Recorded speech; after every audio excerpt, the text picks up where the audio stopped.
What's up, everybody? How's it going? I'm going to make a video for the second time today. I just recorded the entire video. It was about an hour long, and then I looked down and realized that my mic was off or muted. I'm going to make a video discussing the game between Loud and Leviathan last night on Ascent.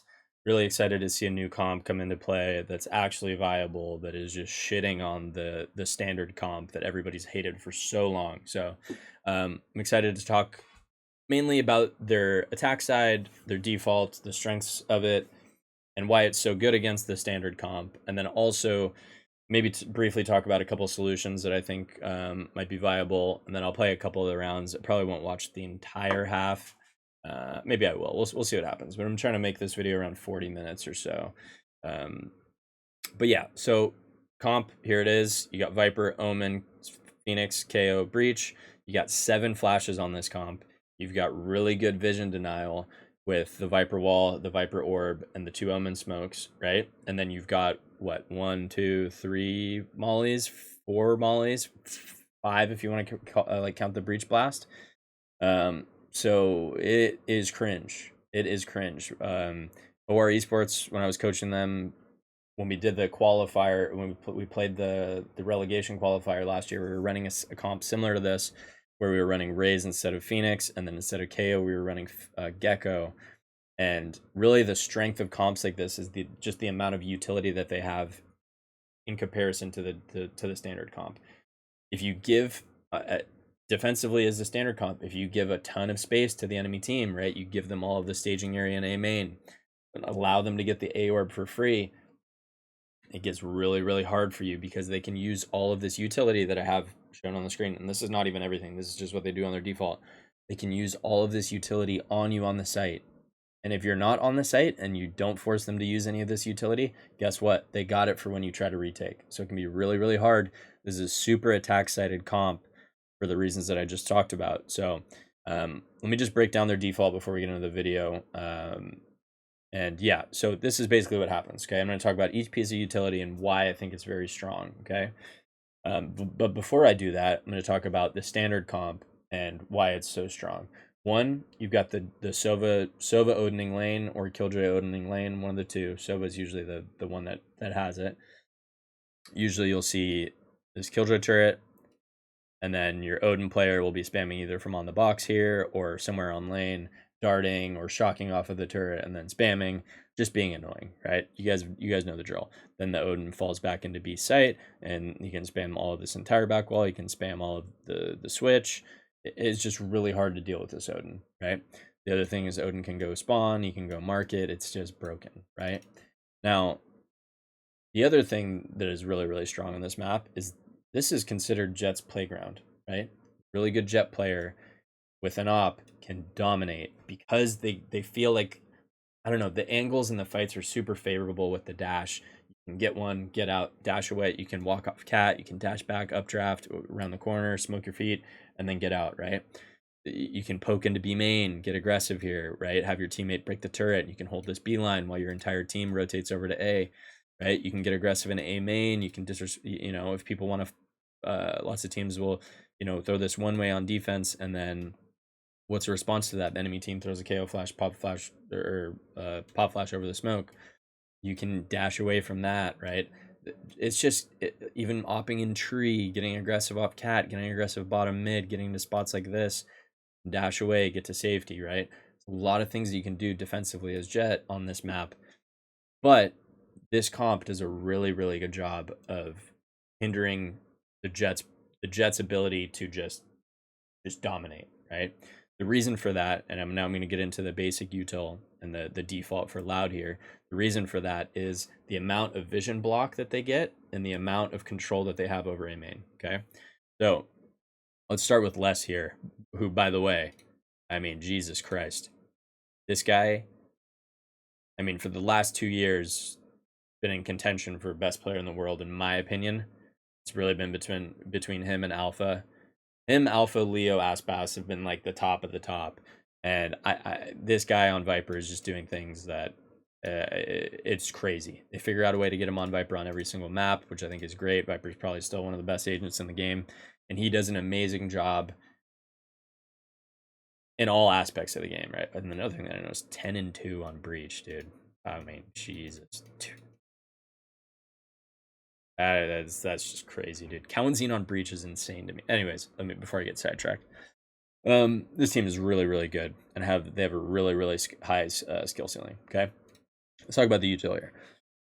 Okay, this Viper Orb, as I said before, blocks the Killjoy turret, so no early info on B for this Killjoy player, which means that a lot of time he's going to be pressured. He doesn't feel comfortable playing solo, right? So he has to play this turret, which is not bad, right? But then you get into, people can get close B main, they can pop, Phoenix Flash around the corner, break the turret, right? So they get no info on B, so they get B main control.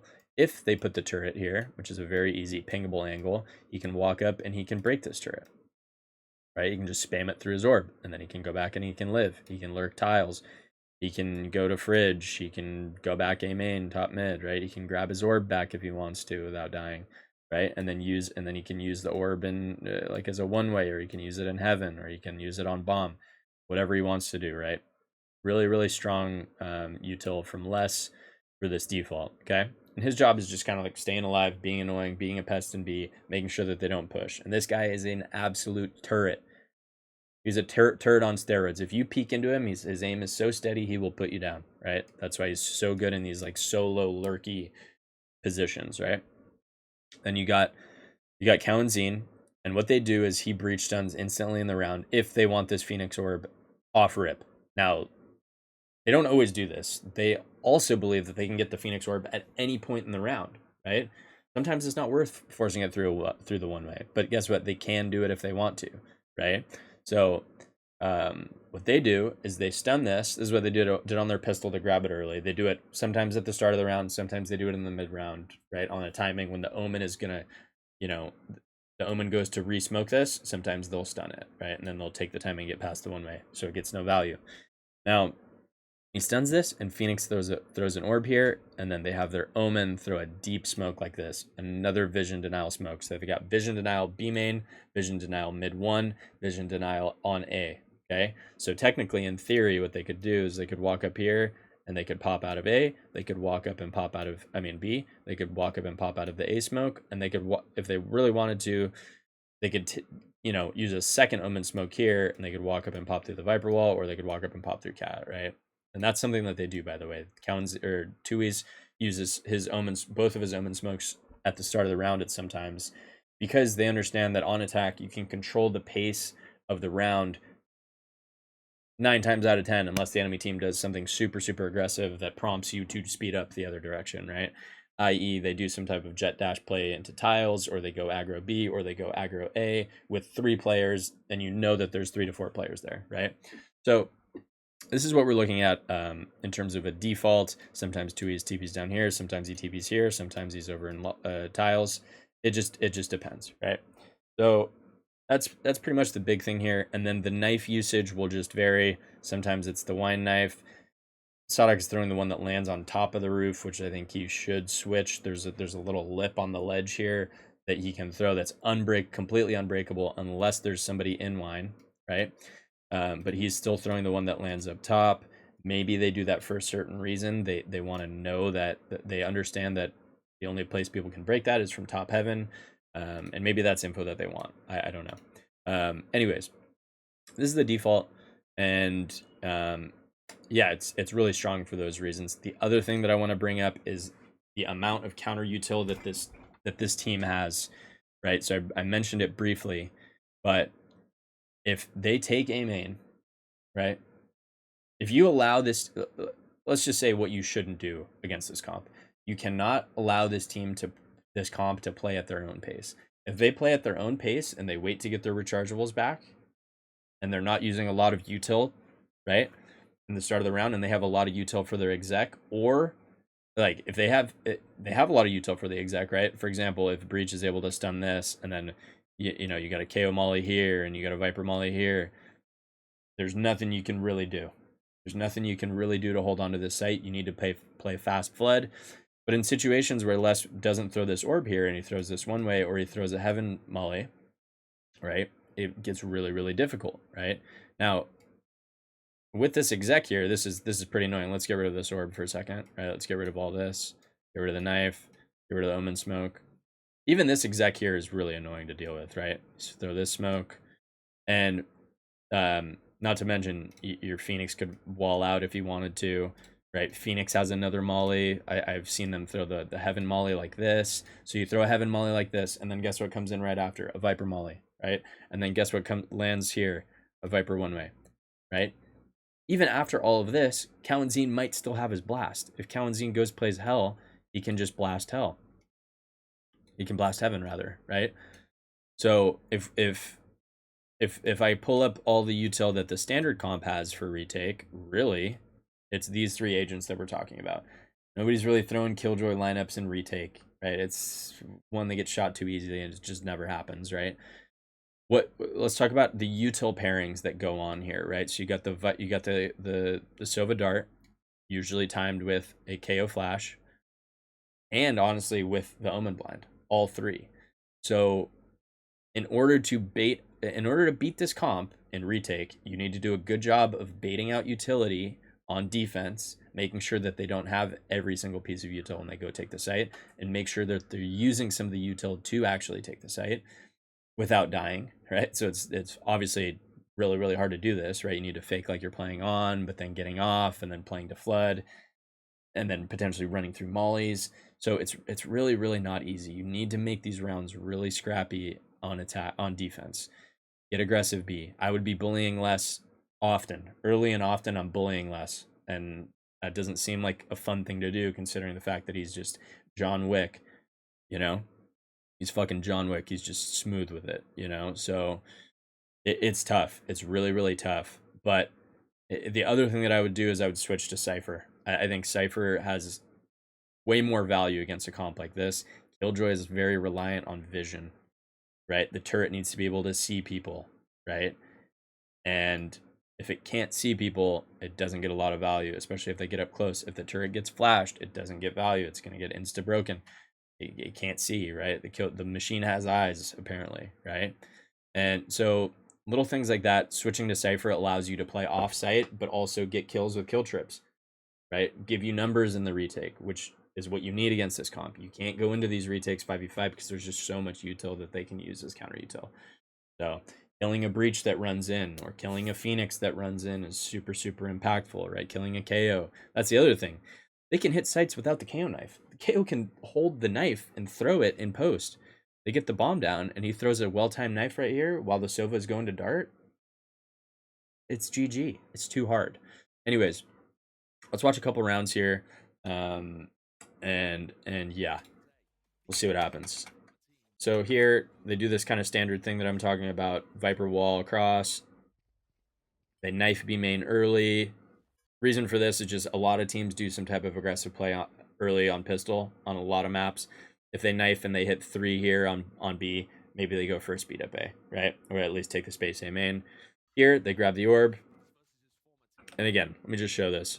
Molly is going off. There's nothing you can do. Can't fight that. Breach stunned it, and then they mollied it, and then also again this Omen smoke here. This Omen smoke. Remember yesterday or 2 days ago when I'm talking about this, I'm talking about the proper use of Omen smokes on defense. How you should want to push it back a little bit. So if you're playing on site, these people have to run out into. They run out of the smoke and they're still in the confined choke, right? So your area where you have to aim is smaller than if the smoke is pushed up like this, and now they can run out to the left and to the right, right? Where now your area that you have to aim is actually a lot wider, right? So what he does is he pushes the smoke all the way like this. So now they can flash out this, flash out this, flash out this way, flash out this way. They can do a million different things, right? You know, Tui's can literally come here and TP top gen if he wants, right? There's a lot of things, right? He can come run here, he can TP here if he wants to, right? So this is just another thing where they're denying vision with the ability to walk up and pop out of the smoke if they really, really want to. So another cool use of the Omen smoke, right? And then lastly, the other thing that adds on to this is they can afford using an Omen smoke like this, right? Or even B.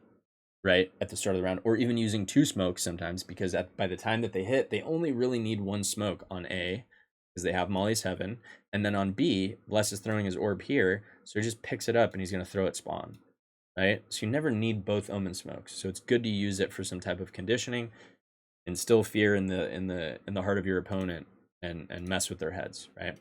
It'll cause them not to rotate as quickly.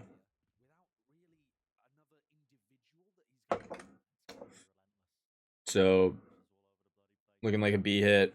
Probably just going to Viper Orb off spawn. Shoutout is here. Good just timing flash by King. There's nothing going on the map. Get some info in mid, right? Okay, he sees him and he falls back. Aspas knows at this moment, okay, probably a B split, goes for a shot, dashes away. Solid. Unlucky.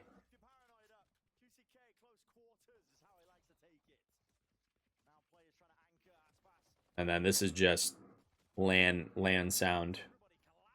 You know. Can't hear that guy.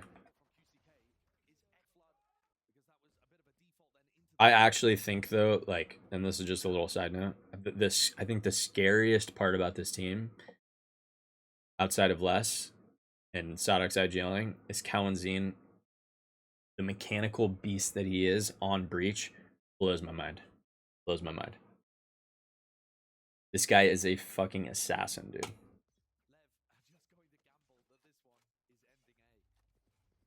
Like, for your Breach player to be 10 first kills and 2 first deaths is insane.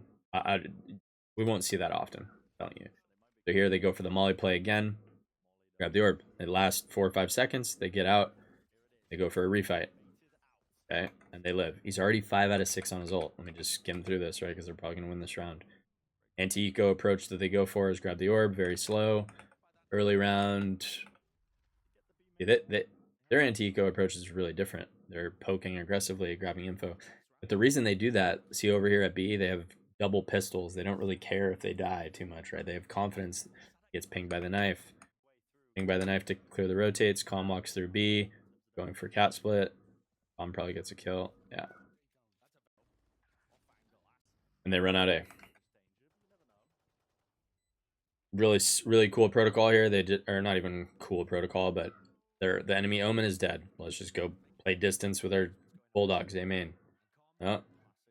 Eco V2, baby.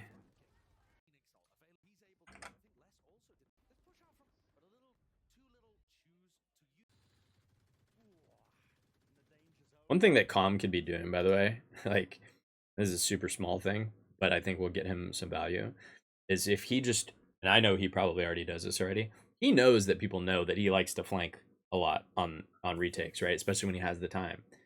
So if he just tracks that timing in his head, oh, it would take me 15 seconds to go from tree, right? From here.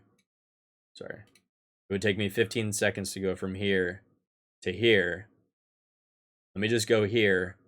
I'll wait 7 seconds and then I'll go. So like the timing matches up on both, right? Make them think that he's hard flanking, and then on the same timing that he would get to this point, he goes this way. You know what I mean?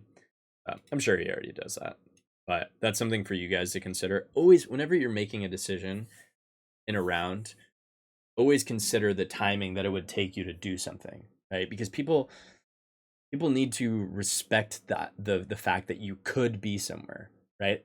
They don't have to look at certain things until you could be there. Hopefully that makes sense. I can make an entire video about that, to be honest.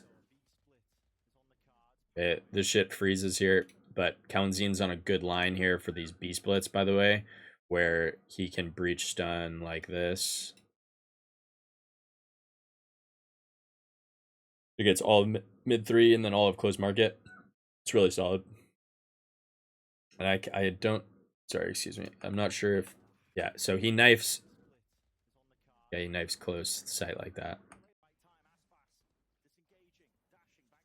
So here, yeah,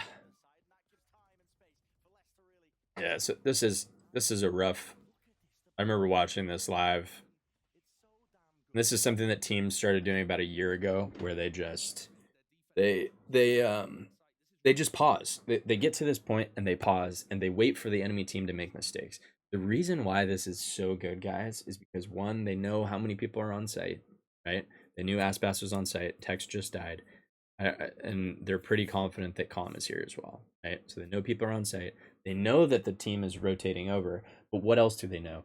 They know that they have better util to clear the site in 20 seconds, 15, 20 seconds, when the breach stun comes back up, when the knife comes back up, right? When the Viper Orb goes full gas, when the Omen smoke comes back up. So, and they have the Phoenix ult too. They can afford to wait.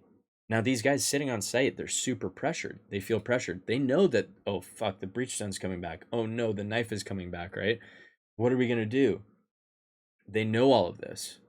And they know that the Viper Orb is going to be coming up spawn in a second, right? So they feel pressured to make a play. Now, Calm sees that Sadak is here. Really, Aspas should probably be pumping a couple shots through the wall and see if this guy moves around. He probably will, and Calm would probably get the kill there, right? But these are this whole idea of taking the space and popping, and holding and waiting for the enemy team to make a mistake is so strong, not just on this map, but on a lot of maps. And it's something that teams should be doing more often.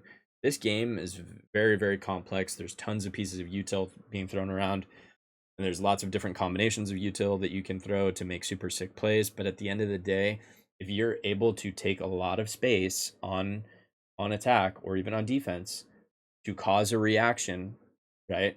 Usually when you cause a reaction from people, it's not a planned one. So people are more prone to making mistakes if it deviates away from their original plan. You know what I mean? Does that make sense? So this is just really good IGLing by Sadak. Everybody, and see how everybody is just absolutely committed. Brutal whiff. Good kills by King. And they probably just, they know Aspas is sight because he dashed early. They probably just go away from him. Yeah. So bonus. Brutal. Getting bonus on this map on defense is brutal. Now, the main reason it's brutal, guys, okay, obviously the economy and all that other stuff. Typically around round 5, 4, 5 is when the ults start to come online. And when the ults start to come online on attack, and you don't have enough kills to counter those, this map can get really snowbally in the opposite direction. So, it's not. Yeah, this guy's right. Pineapple, yeah, everybody calls pineapple. Pineapple is just a word that means everybody stop what they're doing. I have a timing. Relax, right? Okay, here. The other thing that this comp has, okay, so another anti-eco here. So what do? They over-util to clear, right? They breach blast hell. They go for the spam here. Now this is a really good smoke by Mazzino because it allows them to potentially walk back into wine. So we'll see if Loud use another piece of util to re-clear this. I would imagine that they do, either Phoenix Molly or a knife. There it is, knife. Now they're in good position here, right? They use the Phoenix ult. He runs out. And it's not like the Phoenix ult is getting insane value here, but what it does, and there's always some kind of value, right? You either get the info out on who's playing on site. If nobody's playing on site, then you can save all your utility for the post plant as counter util, right? And then the other thing that it does is a lot of teams will counter util as the Phoenix is coming out, so you're baiting out util with this ult. So I know I talked about like you lose the space taking agent of Jett by playing a Phoenix, but there are ways that you can get returns out of it still. Another really small thing that goes overlooked in this game is this concept of spacing. There's a lot of teams that just have bad spacing. There's not enough scalers coming out of the choke on good timing because the choke is getting so heavily counter utiled, right? Now Jett is the one agent, Jett and Raze and I guess Yoru and Neon and all this other shit. But let's just talk about tier 1 pro play on Ascent. For the most part, it's really just Jett. Jett and Omen are the two agents that can go from point A to point B without taking really any damage super quickly, right? But in doing so, sometimes there's going to be things like you know, a Kayo Molly in the way, right? Or a solid Omen blind, you know, that gets the team when the Jett dashes out, right? Or maybe it's Jen or whatever, right? And that's what creates distance between the tip of the spear and the body of the spear. And when you create distance between the two, a lot of times you're able to punish this Jett. This is why we see a lot of Jetts have rough games on attack on Ascent, because it is such a defensive sided map. It's so easy to stall out the choke and split the Jett from the pack, right? So when you're not running a Jett, everybody's ass to ass. You know what I mean? You're running out together on good timing. You're flashing out the smoke. Your flash is coming over, all that stuff, right? So that's another really solid thing, right? One thing that again doesn't get talked about enough in this game that I really love is fundamentals, like just like making sure that you have more people on the enemy's screen when they're fighting you than they have on your screen when you're fighting them, right? So if I'm running out a main with 3 agents and we're all looking heaven and we're all scaling left, right? This guy has to peek into 3 of us. Or let's just say we're all just like sitting in main and this guy swings heaven. There's 3 people on his screen when he's looking at us. We are more likely to win that out. We are pretty much guaranteed to get a trade unless our brain just, we have an aneurysm. You know what I mean? So, yeah. Hey, 4-0. 4-0 KO ult. This is where it gets scary. No ults for LEV. Brother. The fact that people just stand still, it's like they're breach stunned or something, or Astra sucked, to me is crazy. Like, just literally just knife out, run away. If they do some type of Jett dash on you and die, you're going to die anyways if you're standing still, so you might as well move, right? Good round by Calm here, 2 kills. Okay. I'm just going to speed through this round.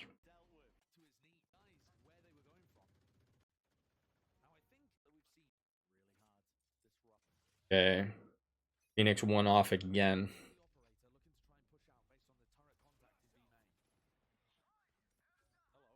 So they go for Sova play here.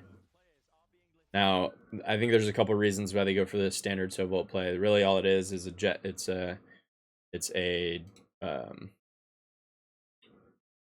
Sova dart here, Kayo flash here, right, and then Sova ults from up top. Really, I like to see. Sova drop into tree for this, just because the ult can get a little bit deeper, right? You can get all the way back, like a little bit into this area, right? Or you do the dart from here and you jump up to Gen. The only problem then is sometimes you can get rushed A, but really in theory your Killjoy is in a good spot to counter you till this. So I think Calm should probably drop off a little bit and get this ult a little bit deeper. But yeah, they do this play because what? One, they're feeling a little bit desperate. They know that they're not winning the rounds out. 5-0. But also, Phoenix has won off the ult. These guys have grabbed the A main orb every single fucking round. So let's do this. Let's get aggressive A main with this ult. Let's flash it. Let's dart it. Let's ult it. Let's push them out of this area, right? And then deny them the orb. It makes it seem like maybe Aspas is in A main, right? If this ult happens, right? And maybe they're gonna go towards B. Okay. So that's just another added area. Or another added aspect to the round. The other thing that I want to point out this round is Les has Viper ult. Okay, he did not use his orb at B this round. Let's see if he has some other use case for it. Kawanzine is what, 2 off, I believe. Yeah. So see what happens. ECK goes up.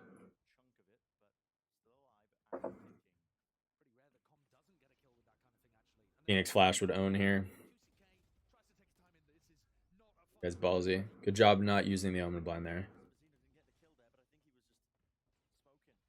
Man, this is solid though, because they know, oh man, they do a good job of poking Cat to get people to focus Cat and then instantly pivot back to A main, where they're probably just gonna blast Hell here, or they're gonna blast Wine, and then just take the site with Phoenix ult if they grab it, right?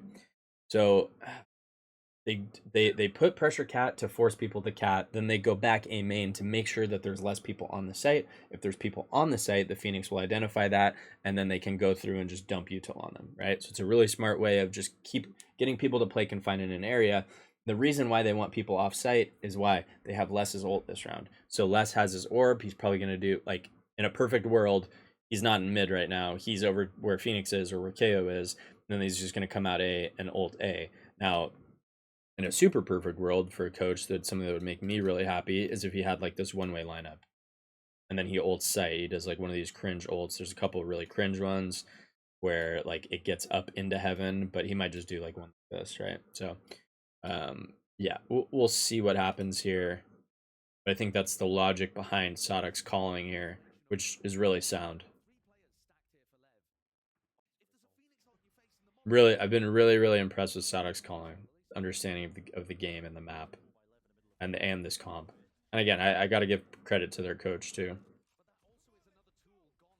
I don't actually, what is their coach's name? But I've seen him.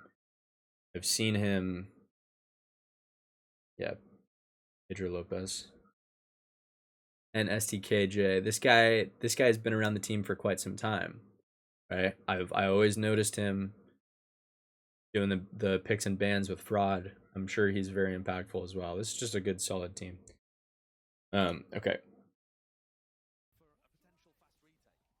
Okay, so he ults out. They get the kill here. Good job. Dewey's gets a counter spam here.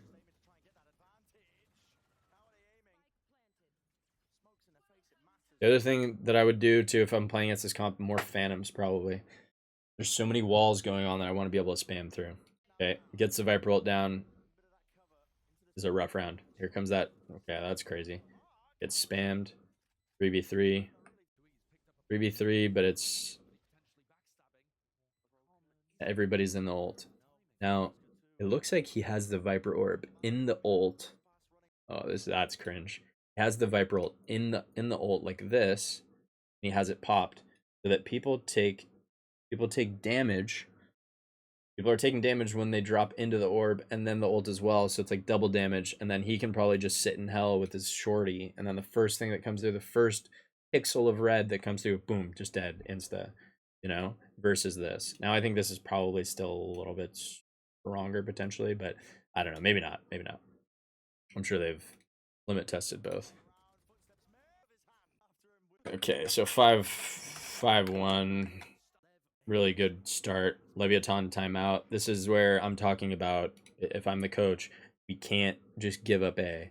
We need to make these rounds scrappy. Let's get aggressive B. Let's punish less. They've seen every single round that for the most part at least, there's Kayo here, Phoenix A, Breach A, right? And less is towards B solo.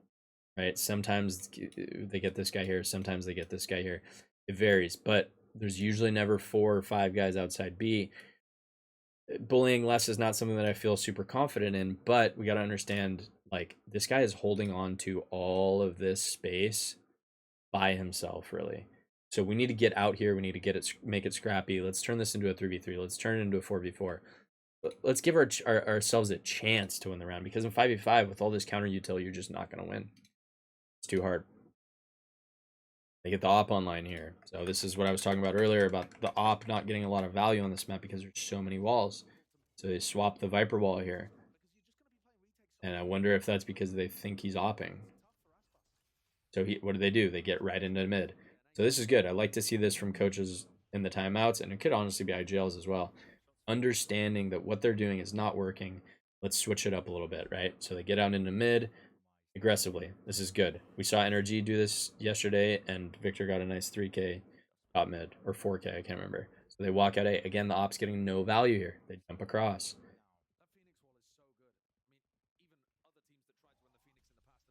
By the way, Tui's jiggling over here on B was insane. Okay, they get a smoke. Xena, we're knifed. Okay. Like, here, the counter util. Phoenix Molly, Breach Stun, Breach Blast. Good luck. And then the Viper Orb. Like, they could have chained that way better too. He didn't need to blast. The Phoenix Molly was still up, right? But it doesn't really matter if they're going against low buy. The biggest thing for them is get the bomb down safely without dying. Then they have this Viper Orb, and it's just really hard to deal with. If you give this comp space to operate, you're in trouble. Okay, so they saved the op, and they've got ults again. Killjoy ult. Kayo ult. change the Viper wall again because they know he's opping. So this is the wall that they like against the op. This is the same wall that my team, when we were running Viper, we would run this wall. Sometimes we did one that went to mid 3 instead of into market, right? I remember watching this. So if you're Aspas here, this is a desk slam. This is a vanity LCQ in Dallas fucking desk slam moment. You know what I mean? You're playing against a comp that has 7 flashes. 7. One for every single one of the deadly sins, right? And they don't even flash through their own Viper wall. Like, seriously? You know what I mean? That's just a huge tilt moment, right? I know he's not much of a tilter, but that would be the one that sends me through the roof, right? And then they just run up. Wow. Good round by King. X is in a scary spot here. Good job getting one. He wins this. Okay, 2-6.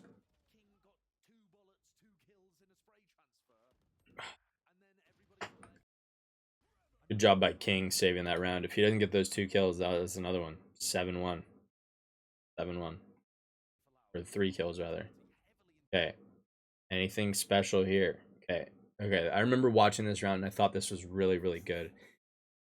It made me think about Haven and what a lot of teams do on Haven against teams that have heavy ults, right?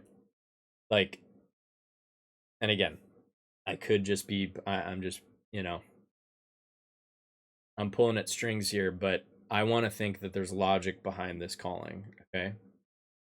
I hope there is, and I think there is. What they do here is they go push up cat with Phoenix and fake a cat split to try to bait out the KO ult or the Killjoy ult. One of the two, probably the KO. Because they know, like Sadak knows, or this team knows, that the key to their comp is their ability to just util dump and spam their util. KO counters that with his ult, making it really, really hard if they're scaling onto site with a well-timed KO ult, right? So what do? They send UCK up cat. Again, no Viper Orb. No Viper Orb B this round. Going up cat. Now, I'll argue this. If Kayo is playing where Omen is playing here, I actually think that he uses the ult. I do. But because of his positioning and not being able to disable the A main guys, I think that he holds it. He might honestly be holding it just for retake too. So they get a counter paranoia out, which is good.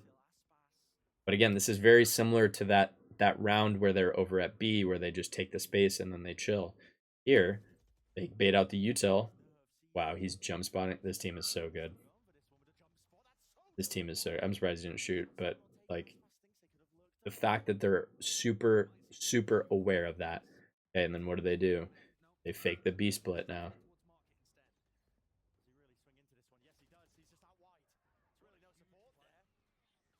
Oh, brother. Jesus. Jesus. Let me go back towards A.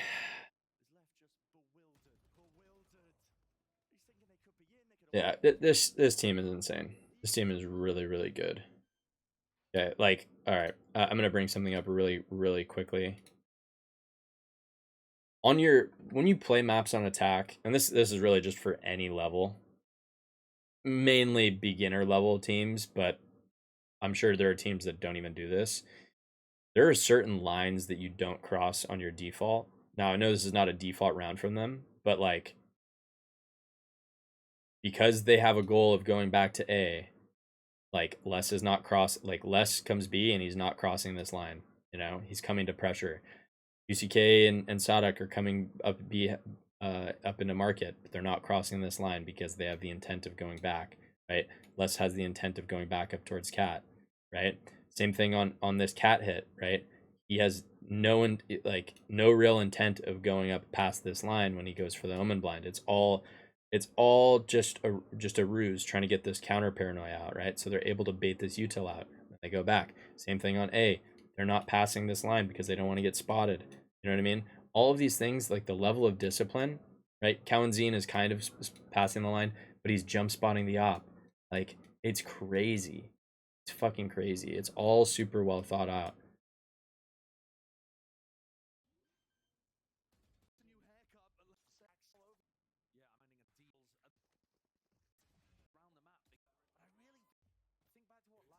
Okay, Phoenix ult again. I assume they're not gonna stun early.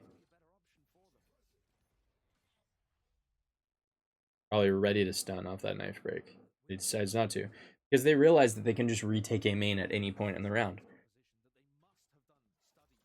Oh, okay. I have to talk about this. I remember seeing this the first time I watched this game, and I was super impressed. Okay, now this is an important concept. Okay, because this team over here, Loud, has tons of util. They have way more utility than the other team. They have 7 flashes. They have 5 mollies, right? No. Yeah, Phoenix, if you want to count the blast, that's another molly. So 2, Kayo, and then, yeah, 5 mollies. They have tons of util, right? But here I'm just talking about the flashes. They can use suboptimal flashes to create fake pressure, right? Where the other comp is less likely to do so because they need to get value out of their util because they have less flashes. This comp only has 3 flashes. So King is less likely to use a flash just to use a flash. Like these guys on Loud can use Sada can use his both of his flashes in the round to try to bait out counter util, right? They can bait out util with flashes. They can show themselves in certain areas without actually like being in at risk of dying, right? So what have they done a majority of these rounds? They have taken a main with conviction whenever they want to, whether it's at the start of the round or in the mid round. They're able to do that. But here's a round where there's no breach stun, there's no Phoenix Molly, and they go for this knife A main, and then he goes for this flash, underhand flash. So it seems like it's potentially fake pressure. But then let's see what they actually do here. This one way comes down. This one way is going to come down in a second. They know that the Omen has to re-smoke here, so he de-peeks to re-smoke, and they take the timing and they get past it, and they hold here, and he peeks. The other thing that I want to mention here, and this is super small, they should have, against they're against low buy here, right? They overutil this area. They could have been better about that with the blast and whatnot. But I want to talk about, and this is honestly probably the most interesting thing to me as a coach is the psychology behind why players do certain things, right? So you have to think about Mazzino here. Let's use Mazzino as an example. He has a Spectre this round. His team is down 2-7 on Ascent, which is a very CT-sided map. Not against this comp, we're starting to figure out. He feels like he needs to make a play. He can't sit back and be passive in sight with a Spectre because he will die. So he needs to take the risk. So he's going to make a play. He's going to try to do something because what he's been doing the last 9 rounds has not been working. His entire team. So Loud know that. Let's let them make a mistake. They have low money. Force people, get them in spots where understand that when you're winning a game convincingly, the other team is more likely to deviate away from their original game plan and what they usually do, and they're more likely to make mistakes. Let them fall into your trap and punish them, and that's what Loud does here. And it's beautiful to watch. Really good calling, and I pray to God that I'm not just like making all this up in my head and that this is just these are conversations that these guys are having when they're VOD reviewing or when Sadok's calling.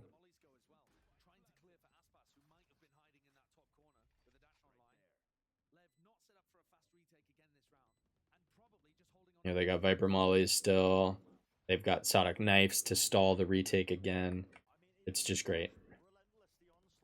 Getting into the smoke here. Maybe a little grief. All good. Really good round. But yeah, the main thing, the main thing is I think the way that they played that and like they Sadok is using how they've conditioned a main control every single round to just timing that one-way smoke and get into a position, because Mazzino is going to probably he wants to hold on to that space. He wants to play off that one way. Otherwise, he really wouldn't be throwing it, right? But then also really thinking into the psychology behind why players are making certain plays. And as the distance between the two teams grows, the team that is losing is more likely to stray away from what they know works best, or what's worked best for them in the past, or what they've done in the previous rounds, right? More risk. They're losing, they start taking more risk. How long is it? 45 minutes. Okay. We're almost done here. Okay, heavy ults again here for Lev. I would imagine they probably win this round. And I think they do from memory. Okay, so no spam here. They know Sova's not cat.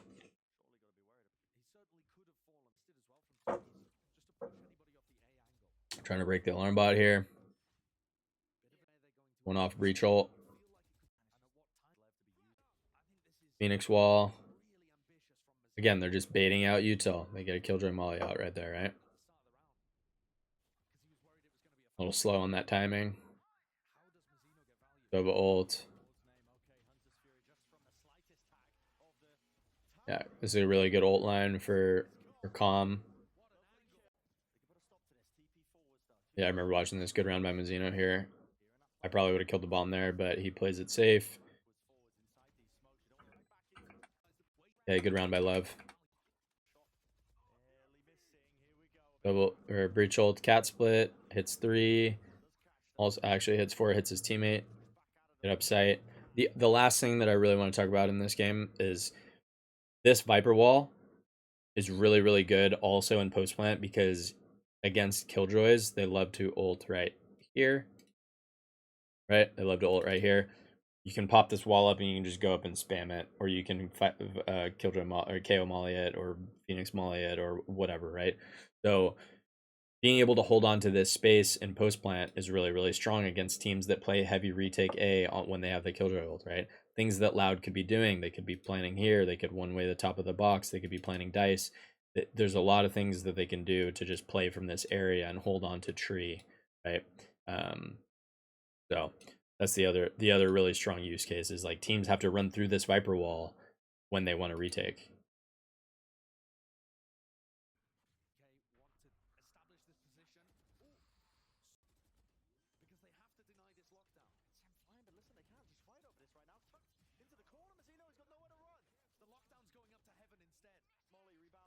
So annoying, right?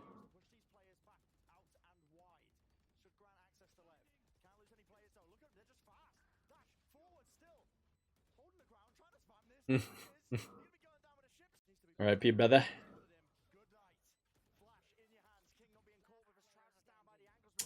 Surprised Loud won that round, to be honest.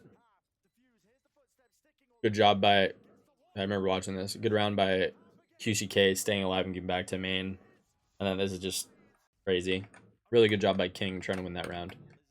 But yeah, that's all I'm gonna do in this video, is really talk about Loud and how they play the map. Now I'm briefly going to talk about some counters. I'm going to keep it this quick. I might do an entire video going a little bit more in depth on this, but really the big thing is this, okay? And I've kind of mentioned this throughout the video already, right? On defense, need to be more scrappy. I would be bullying less over towards B a little bit more, even playing a little bit like how Furia did. If you guys watched my Furia versus NRG VOD review, where they're getting aggressive tiles, they're getting aggressive in mid, right? They're walking out mid, getting aggressive B, even getting aggressive A main in times where A main, especially when the enemy has used their breach ult already. So like refighting A main after they've blasted this and they've used their stun for A main and they've used their Phoenix Molly. Going for fights like that. You cannot sit back on site against this comp. There's too many mollies, there's too many flashes, and they have too many opportunities to save their util to counter your retake, right? So I want to see more scrappiness, more fights in mid, more retakes of A main, more pushing less out of his comfort, right? Attack him on B, make him play, make him go here, make him come back all the way over here, take all this space, you know, try to retake, try to flank on the retakes maybe a little bit, right? All of these things are important, but then also making sure that we're trying to figure out ways to force the enemy team to use util to re-clear us, right? So like I thought one thing that was really good that Mazzino was doing was throwing this smoke. This smoke is really solid versus this smoke because they can easily come through this one, right? They can't as easily come through this smoke because now what you do here is you kind of forfeit the orb, but you could also throw this smoke, try to get wine, and then try to spam for the orb here and then get out, right? So there's other ways that you can do that, or kill KO molly it, right? Be a little bit more creative in the way that you play the map. Maybe don't rely so much on this one way, smoke this more often. Force them to use util to re-clear stuff, right? And when they clear you wine, maybe re-smoke it and give them the put the fear in the back of their head that you might retake that space, right? And then lastly, the other thing that I really would like to see more of, less opping on Jett. And I want Jett to be like one of the players that is either fighting aggressive towards B or like going through. And the other thing too is they don't have a sentinel on attack, so you can play more for flank, right? Play a little bit more aggressive in mid, but then also having Jett ready for these refights in A main. Okay. And then the last thing is I think that Cypher is way better against this comp than Killjoy is. I think Cypher allows you to play more 4-1 on defense where you can get more aggressive at B, get more aggressive in mid. You can have 2 people bottom mid, right? You can have 2 people on cat. You can have Cypher towards B solo, right? And then you know what I mean? Like it just allows you to do things that Killjoy doesn't. Killjoy is super reliant on vision. And against a comp that just denies vision completely with the Viper and the Omen smokes, right? The turret's not getting a lot of value. Cypher also allows you to play kill trips and play offsite, giving you the ability to get kills without dying, and then having numbers in the retake, right? So trips like this, trips like this, trips like this, whatever. Like you know what I mean? There's a million different trips that you could throw, right? And then making sure that you're using the cam creatively. Look at the way that the Viper's using the utility on attack, and figure out cams that can kind of counter that util. It's super simple to do if you put some time in. So I think those would be my big changes. And I'm sure that a lot of teams will come up with creative stuff on how they're able to counter it. Really excited to see the way that teams prep for this for Madrid. I'm sure that honestly, teams will probably ban Ascent against Loud, which kind of is annoying because I want to see it. But there will be a team or two that feel like they've come up with a solid counter. But yeah, let me know in the comments if you guys think there's any other counters that might be really solid against this. I'm sure there's more, but those are the kind of like the big things that jump out at me in terms of like a play style thing and then a comp change without changing it too drastically. But yeah, thanks again for all the likes, the subs, and the support. If you guys want to see me do a video on something else, please drop it in the comments. Nobody's done it yet, so somebody's got to be the first. But yeah, always here to help you guys learn and push out content on things that you want to see. But yeah, that's going to be it for today. If you guys have any questions, feel free to drop them in the comments or DM me directly. Thanks again for taking the time to watch. I will see you guys in the next one. Bye.